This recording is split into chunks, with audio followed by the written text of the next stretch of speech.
আসসালামু আলাইকুম বন্ধুরা, আমি জুয়েল আছি আপনাদের সাথে। বন্ধুরা, আবারও হাজির হলাম ফটো এডিটিং এর গুরুত্বপূর্ণ একটি টিউটোরিয়াল নিয়ে। বন্ধুরা, আমরা যারা বাইরে সূর্যের আলোতে মানে রৌদ্রের মধ্যে কোনো ছবি তুলি অথবা রাতে কম লাইটিং এর মধ্যে ক্যামেরার ফ্ল্যাশ দিয়ে কোনো ছবি তুলি, তখন দেখা যাচ্ছে অনেক সময় আমাদের ছবির কিছু অংশ ঝলসে যায়। যেমনটি আমার স্ক্রিনের ছবিটিতে দেখতে পাচ্ছেন ছবিটির মুখের অংশ পুরো ঝলসানো রয়েছে। কিন্তু বন্ধুরা, একটি মাত্র অপশন ইউজ করে ছবিটিকে ঠিক করে একটি প্রফেশনাল ছবিতে রূপান্তর করতে পারবেন। তো বন্ধুরা, এটি আপনারা কিভাবে করবেন সেই বিষয়টি এখন আমি আপনাদেরকে দেখাবো। চলুন বন্ধুরা, ভিডিওটি শুরু করা যাক। বন্ধুরা, দেখতে পাচ্ছেন ফটোশপ সিসি ক্যানভাসে একটি ফটো ওপেন অবস্থায় আছে। এই ফটোটির দিকে লক্ষ্য করে দেখুন, ফটোটিতে এই মডেলের মুখ একদম ঝলসানো রয়েছে।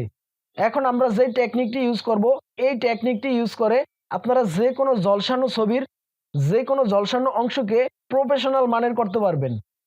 তার জন্য আমাদের একটি সিলেকশন টুল ব্যবহার করতে হবে। টুলবার থেকে আমরা ল্যাচো টুলটি সিলেক্ট করব। ল্যাচো টুলটি সিলেক্ট করার পর এই ঝলসানো অংশের ভিতরে আমরা একটি সিলেকশন তৈরি করব। দেখুন আমি করছি।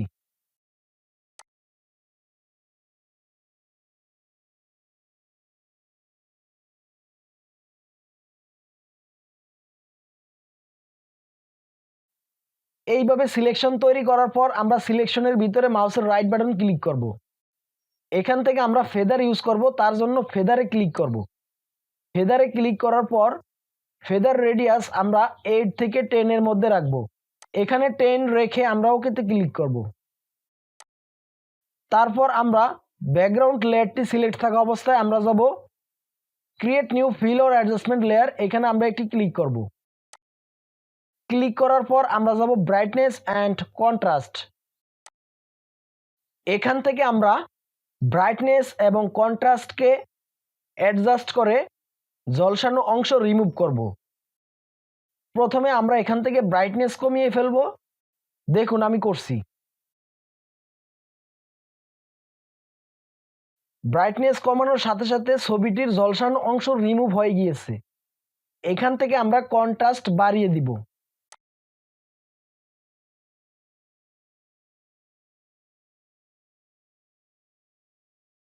তারপর আমরা এখান থেকে আমরা ক্লোজ করে দিব। এবার দেখুন, এটি হলো আমাদের পূর্বের অবস্থা, এটি হলো বর্তমান অবস্থা। তো বন্ধুরা, দেখতেই পেলেন কত সহজে আমরা ঝলসানো অংশ রিমুভ করে ফেললাম। এইভাবে আপনারা এই টেকনিকটি ফলো করে যে কোনো ছবির ঝলসানো অংশ রিমুভ করতে পারবেন।